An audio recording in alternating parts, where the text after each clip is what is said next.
The Zephyrian Council chambers buzzed with nervous energy as representatives from across the galaxy gathered for what many believed would be humanity's final judgment. Admiral Kexthara of the Hegemony Fleet adjusted her ceremonial armor, its purple plates gleaming under the artificial suns that illuminated the vast amphitheater. Around her, delegates from hundreds of species whispered in dozens of languages, but all conversations carried the same undertone of grim anticipation. "The humans have finally overstepped," muttered Ambassador Veltar, his crystalline form refracting light as he spoke. "Destroying a hegemony mining station? They've signed their own death warrant." The massive holographic display at the center of the chamber flickered to life, showing the tactical situation in the Kepler 442 system. A single human vessel, designated as the UHSF Indomitable, hung motionless near the debris field that had once been mining platform Delta 7. The ship appeared unremarkable by galactic standards, a crude metal construct barely 3 kilometers long, its hull scarred and patched from countless battles. "Behold the arrogance of these primitives," announced High Chancellor Mordak, his voice resonating through bioacoustic amplifiers. "A single vessel remains to face the consequences of their species' aggression."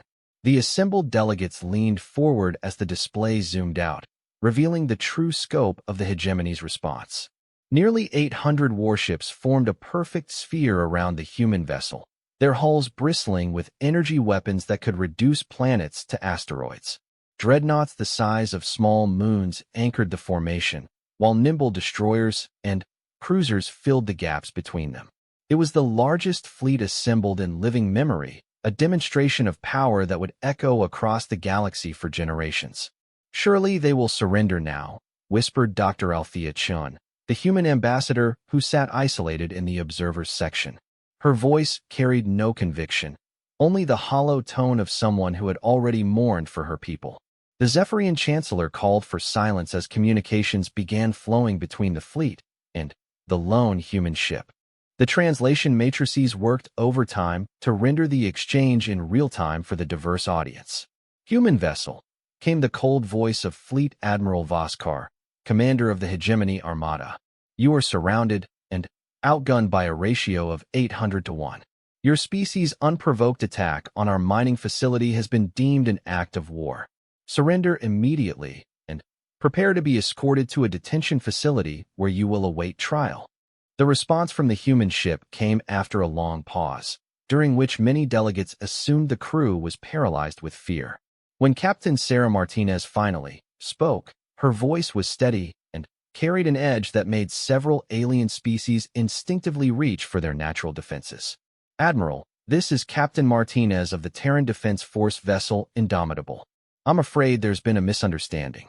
We didn't attack your mining platform." Incredulous murmurs rippled through the assembly.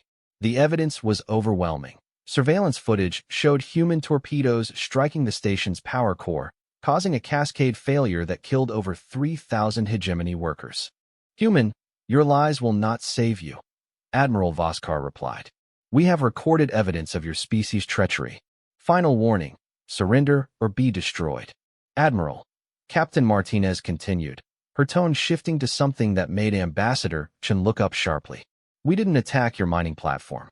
We destroyed it."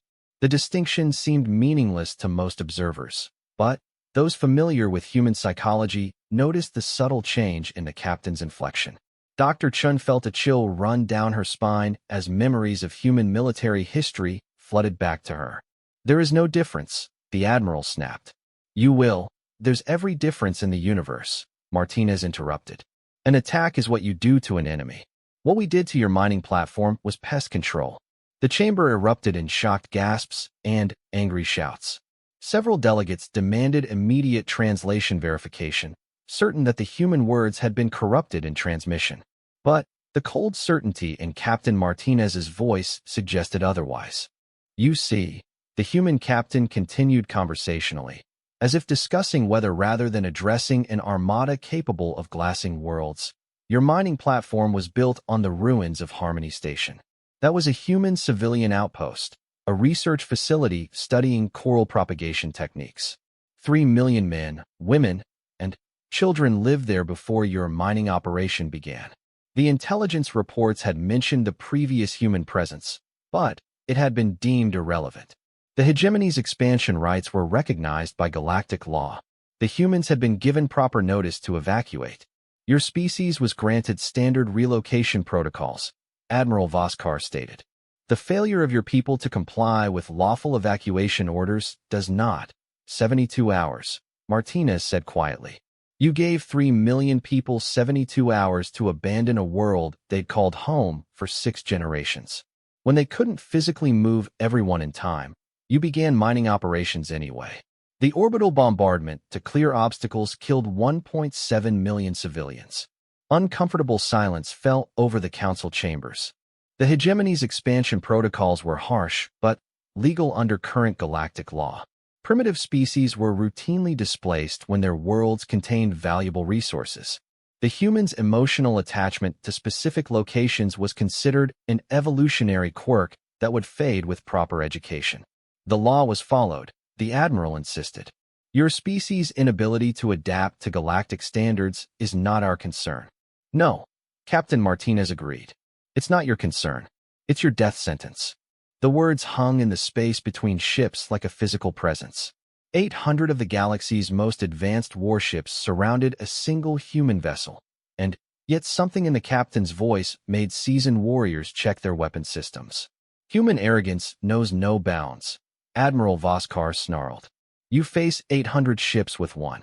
Your vessel is primitive, your weapons crude. What possible threat could you represent? The display zoomed in on the human ship as Captain Martinez's laughter echoed through space.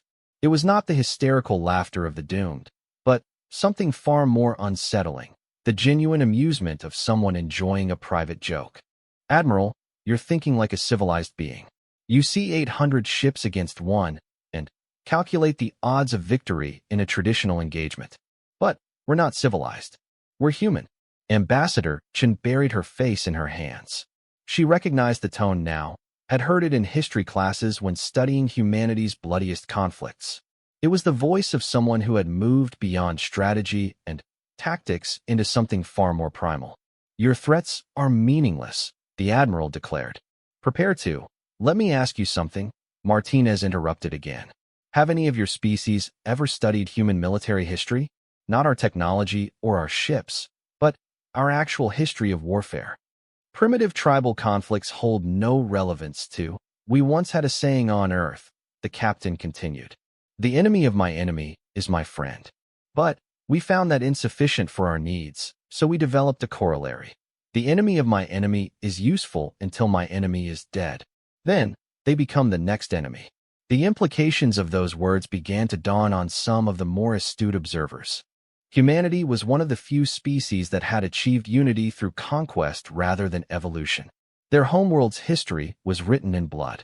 We've fought wars that lasted centuries, Martinez said, her voice taking on an almost nostalgic quality. We've turned entire continents into graveyards over disputes about lines on maps. We've built weapons capable of ending all life on our world, then built more because we were afraid the first batch wasn't enough. Impressive for primitives, Admiral Voskar conceded. But you face modern military technology. Your crude weapons cannot. Our crude weapons. The captain's laughter returned. Admiral, you're looking at this all wrong. The Indomitable isn't our weapon. It's our delivery system. The sensor readings from the human ship hadn't changed. The same energy signatures, the same mass distribution, the same apparent armament that had been cataloged when the vessel first appeared. Yet somehow, the meaning of those readings felt different now. You see, Captain Martinez continued, when you killed 1.7 million of our people, you made a fundamental error. You assumed we would respond like civilized beings. File protests, seek mediation, perhaps impose economic sanctions. But we're not civilized beings. We're descendants of creatures that once hunted mammoth with sharpened sticks. The tactical display showed the hegemony fleet adjusting its formation, bringing more weapons to bear on the human ship. The energy readings were overwhelming. Enough firepower to crack a moon was now focused on a single target. Final warning, Admiral Voskar announced. Surrender or be destroyed. Tell me, Admiral, Captain Martinez said softly. What's the maximum safe distance for a stellar conversion weapon? The question sent a chill through every military mind in the assembled fleet. Stellar conversion weapons were theoretical constructs, tools so dangerous that their very existence was forbidden by Galactic treaty. The energy requirements alone made them impractical, and the risks to any vessel deploying them were considered unacceptable.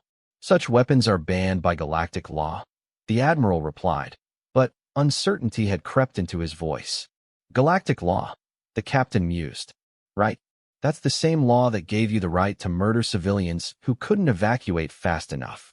Forgive me if we're not feeling particularly bound by it today.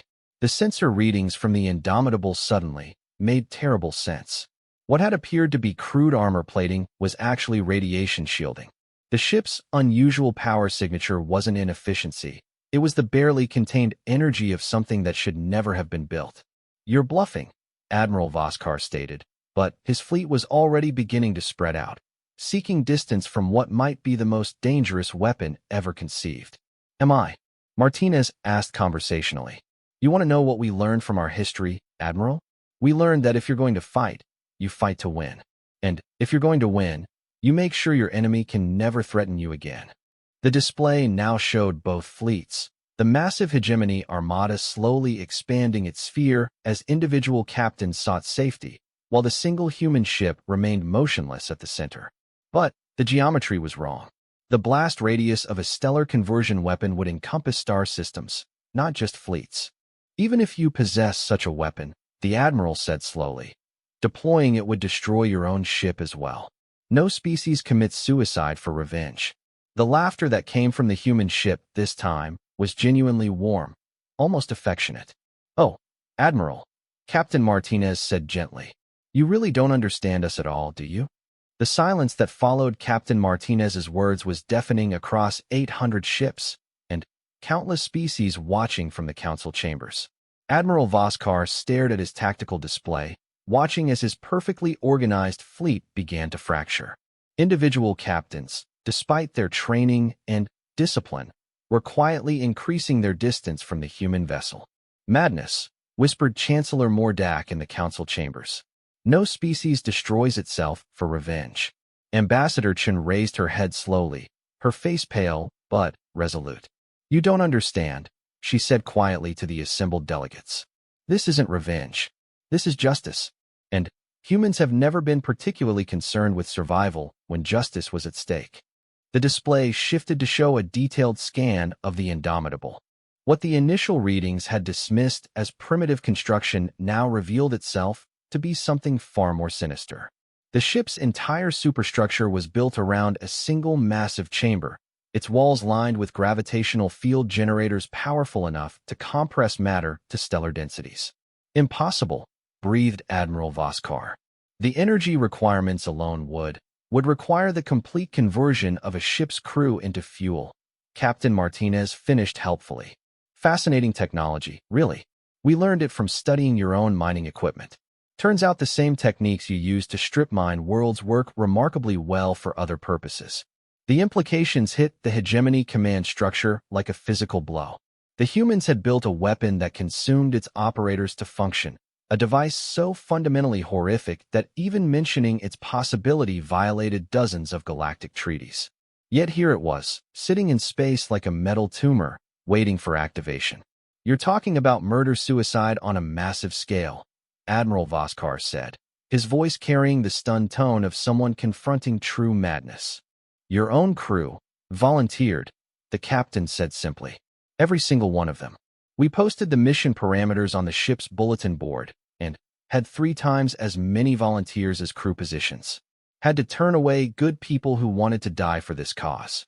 Dr. Veltar's crystalline form began to dim as he processed the data flowing through the Council's intelligence networks. The psychological profiles of humans were being updated in real time as xenobiologists struggled to understand a species that would willingly embrace annihilation for abstract concepts like justice. Captain Martinez, Admiral Voskar said slowly. Surely you understand that deploying such a weapon would accomplish nothing. Yes, you would destroy our fleet, but the hegemony spans thousands of worlds. Other fleets would come. Your homeworld would be reduced to plasma. Our homeworld was reduced to plasma 3 days ago, Martinez replied conversationally. Funny thing about humans, we scatter when threatened. Been doing it for millennia. You can't find our colonies because we don't build them where you expect. We don't cluster around convenient trade routes or optimal resource sites. We go to the places no sane species would want to live and make homes there. The intelligence displays in the council chambers began updating with disturbing frequency. Human settlements were being detected in impossible locations, the asteroid belts of dead systems, the frozen moons of gas giants, even inside the magnetospheres of neutron stars. Each discovery revealed a species that had adapted to survive in conditions that would kill most galactic life forms. Even so, the Admiral pressed, "You cannot hide forever. We will find your people eventually. Will you?" Captain Martinez asked. "Tell me, Admiral, how do you hunt a species that views extinction as an acceptable outcome?" Traditional warfare relies on both sides wanting to survive. When one side doesn't care about living, the rules change dramatically. The tactical displays now showed the impossible scale of human dispersal. Conservative estimates suggested millions of hidden colonies scattered across the galaxy, each one a potential source of weapons, ships, or simple revenge. The hegemony's victory against Earth had been Pyrrhic. They had defeated a homeworld only to realize they faced a Hydra. "This is terrorism," Admiral Voskar declared. "You're describing the tactics of criminals and extremists." "No," Ambassador Chen said from the council chambers, her voice carrying across the communication channels. "We're describing the tactics of an endangered species with nothing left to lose." "There's a difference." Captain Martinez's voice took on a lecturing tone, as if she were addressing a classroom of particularly slow students. "You want to understand humans, Admiral?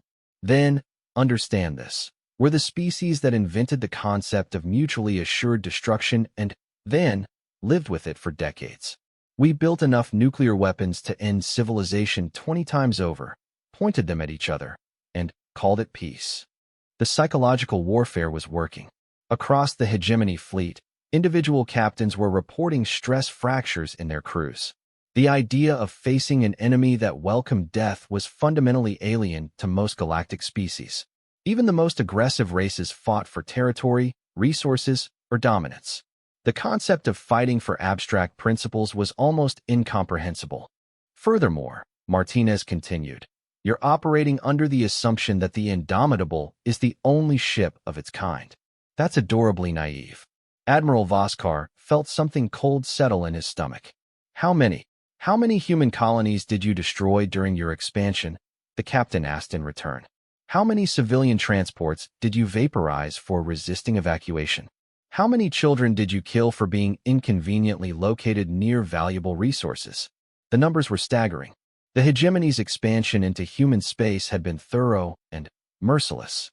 Dozens of worlds had been cleared, hundreds of settlements eliminated, millions of lives deemed acceptable casualties in the name of galactic progress.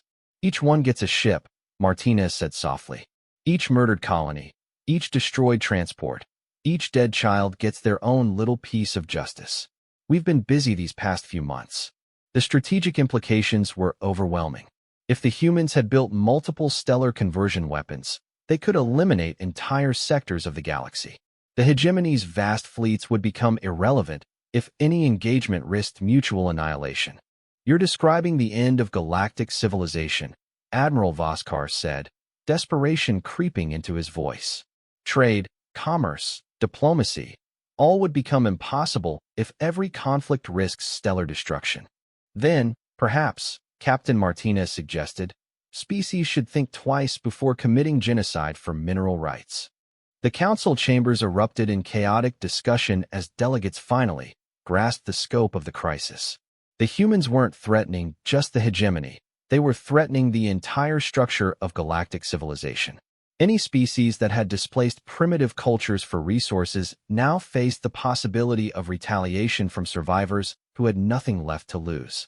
"There must be a compromise," Chancellor Mordak announced, his voice cutting through the chaos. "Surely reasonable beings can find a solution that doesn't require the destruction of everyone involved." The laughter from the Indomitable was genuinely amused this time. "Reasonable beings?" Captain Martinez repeated. "Chancellor, With respect, reasonable beings don't build weapons that consume their operators.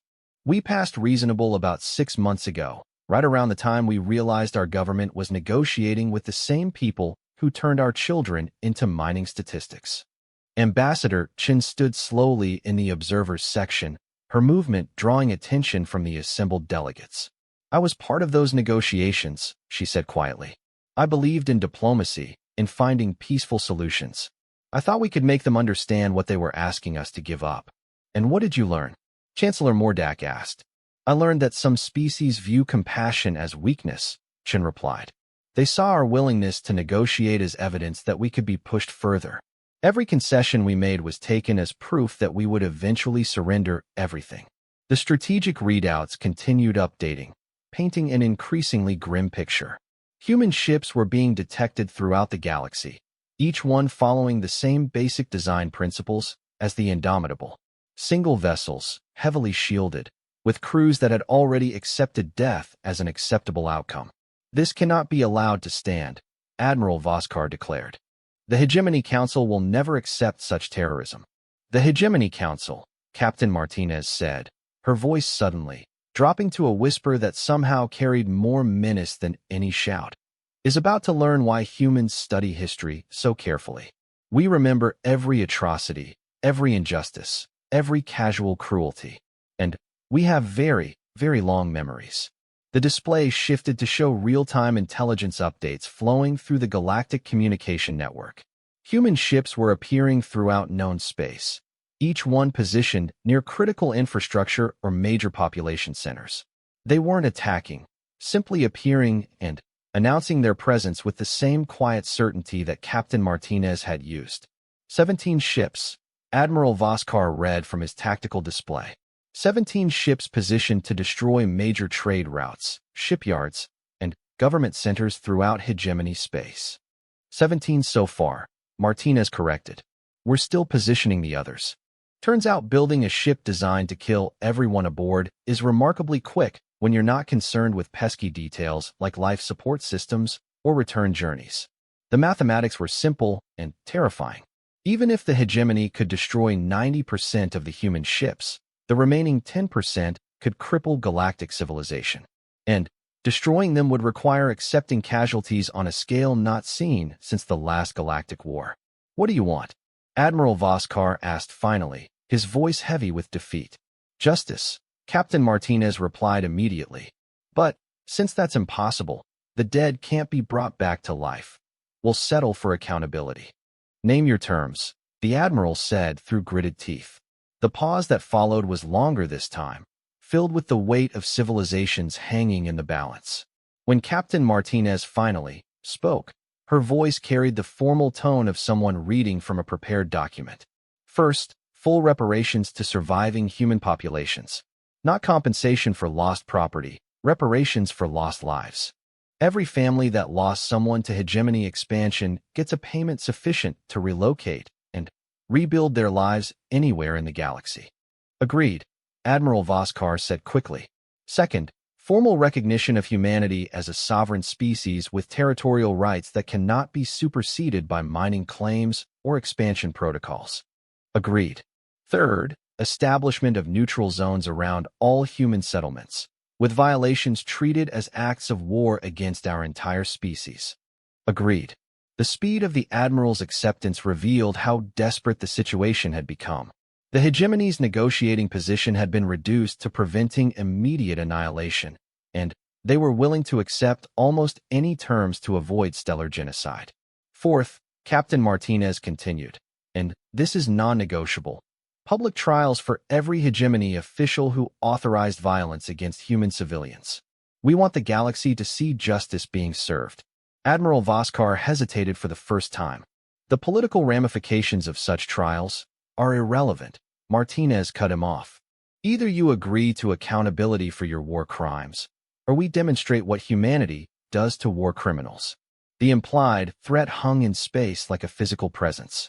The assembled delegates in the council chambers found themselves holding their collective breath, waiting for a decision that would determine the fate of galactic civilization.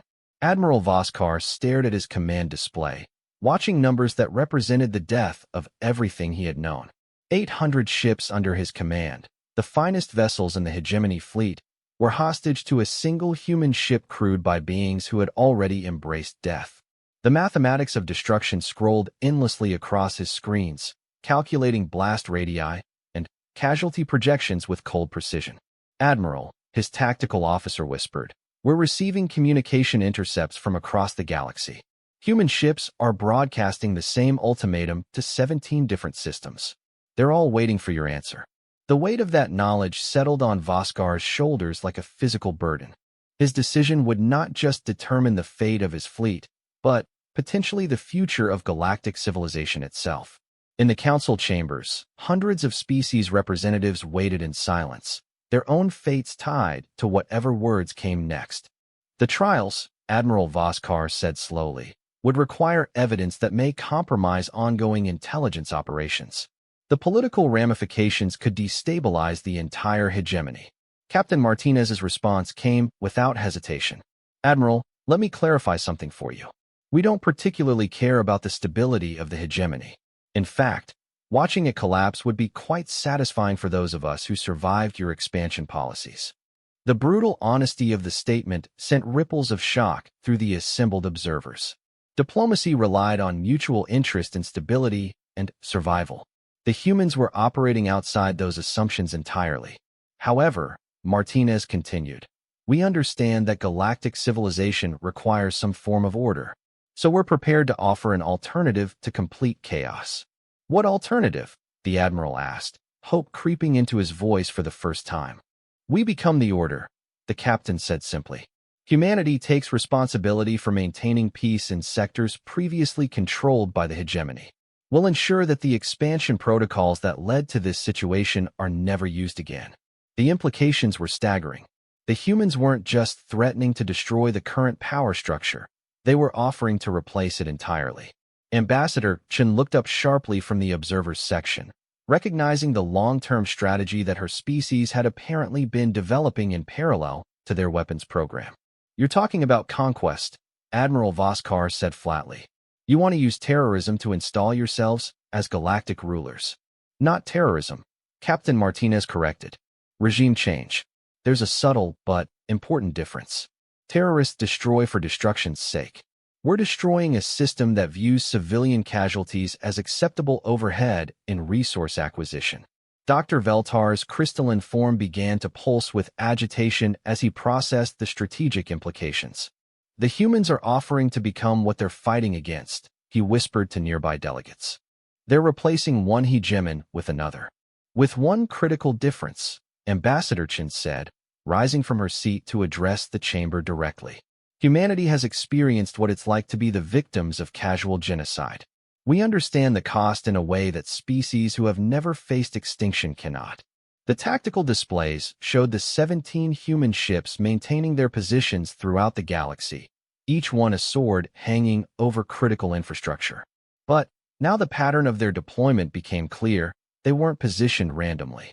Each ship controlled a strategic choke point that would allow humans to monitor and regulate galactic trade. "You've been planning this for months," Admiral Voskar realized. The mining station, the apparent isolation of this single ship, it was all orchestrated to create this moment. "Years," Captain Martinez corrected. "We've been planning this since the first human colony was declared an obstacle to efficient resource extraction. Your species' tendency to view other life forms as expendable made this inevitable." Chancellor Mordak stood in the council chambers, his bioacoustic amplifiers causing his words to resonate through the assembled delegates. "This cannot be permitted. No species can be allowed to hold the galaxy hostage with threats of mutual destruction." "Chancellor," Ambassador Chen said softly, "respectfully, the galaxy has been held hostage for centuries by species willing to commit genocide for mineral rights. We're simply changing who holds the leash." The truth of that statement was uncomfortable but undeniable. The current galactic order was maintained through the implicit threat of overwhelming force against any species that resisted expansion by the major powers. The humans were simply making those threats explicit and reversing the power dynamic. "Admiral," Captain Martinez said, her voice cutting through the political debate, We need an answer. My crew has been breathing recycled air for 6 hours while we've conducted these negotiations. The stellar conversion process is already partially initialized. Much longer, and the decision will be taken out of our hands. The casual mention of the weapon's status sent a fresh wave of fear through both fleets. The idea that the device might activate accidentally was somehow more terrifying than intentional use. At least intentional deployment implied rational decision-making. Accidents were beyond anyone's control. If we agree to your terms, Admiral Voskar asked desperately, how do we know you won't simply destroy us anyway? What guarantees can you offer? Captain Martinez's laughter was soft and genuinely amused. Admiral, you're still thinking like a civilized being. You want guarantees and assurances and formal treaties. But we've moved beyond that level of discourse. Then, what stops you from breaking your word once you have what you want? Nothing, the captain said simply. Absolutely nothing stops us from betraying any agreement we make. Just like nothing stopped the hegemony from violating every treaty they signed with primitive species before deciding those species were inconvenient. The brutal honesty was more frightening than any threat. Diplomacy required trust, and the humans were explicitly stating they couldn't be trusted. Yet somehow, that very honesty made them seem more reliable than species that hid their intentions behind legal language. However, Martinez continued, there is one factor you should consider. Revenge is satisfying, but it's also exhausting. Building these ships, planning these operations, accepting that we'll all die for abstract principles, it takes a toll. We'd honestly prefer to stop being angry and start being productive. Ambassador Chen nodded slowly from the observers section. What the captain is saying, she explained to the assembled delegates, is that humans prefer to build rather than destroy. But we're very good at destruction when construction isn't an option. The strategic implications were becoming clearer. The humans weren't seeking conquest for its own sake. They were seeking a guarantee that they could exist without facing extinction. The threat of mutual destruction was simply the price they were willing to pay for security. Admiral, his communication officer reported quietly, we're receiving priority transmissions from Hegemony High Command. They're ordering immediate retreat from human space and authorization to accept any terms that prevent stellar weapon deployment. The weight of political reality settled over the tactical situation. The Hegemony leadership had run their own calculations and reached the same conclusion as Admiral Voskar. No military objective was worth risking the destruction of entire star systems. Very well, Admiral Voskar said formally. On behalf of the Hegemony Fleet Command, I accept your terms.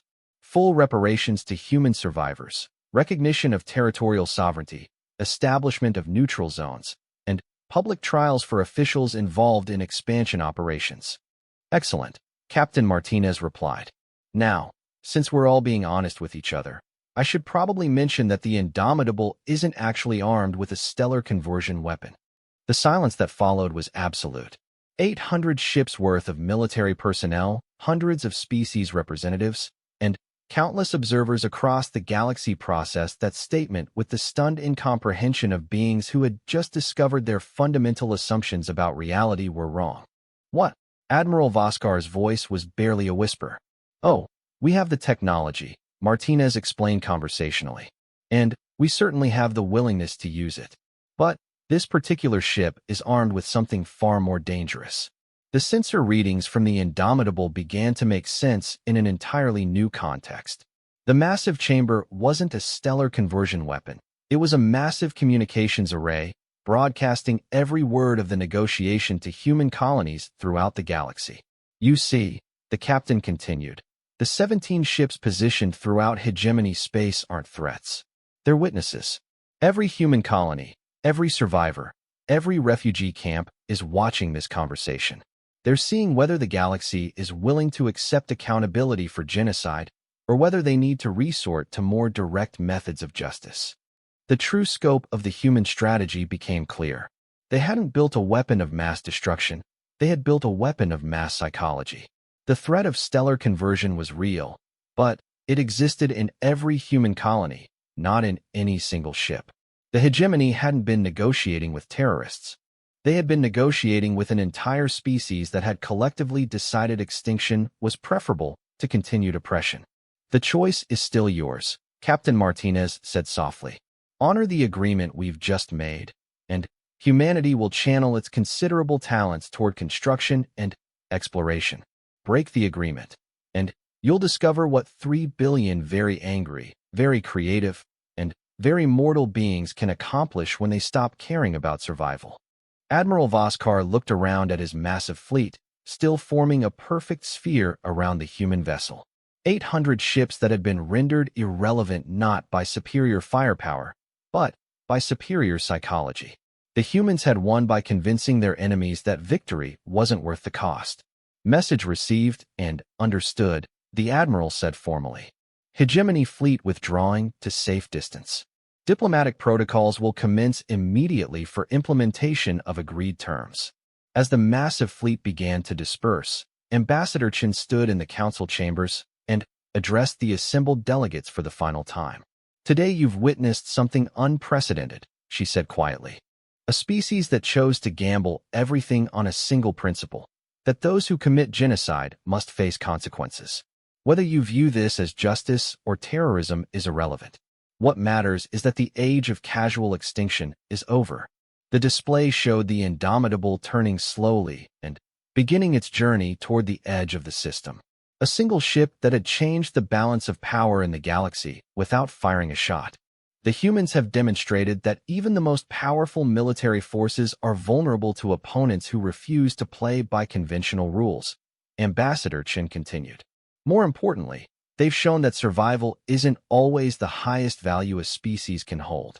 As the observation session concluded and delegates began filing out of the chambers, the true implications of the day's events were only beginning to be understood.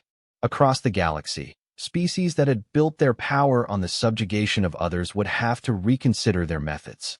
The age of consequence had begun, enforced by beings who had proven that sometimes the willingness to die for a principle was more powerful than any weapon.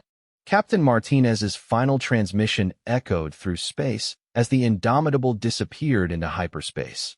To all species monitoring this frequency, remember this day. Remember that actions have consequences, and that some species are willing to ensure those consequences are paid in full. Build wisely, live peacefully, or discover what happens when you don't. The silence that followed would be remembered across the galaxy for generations, marking the moment when humanity announced its presence not as supplicants or victims, but as judges of a universe that had forgotten the meaning of justice.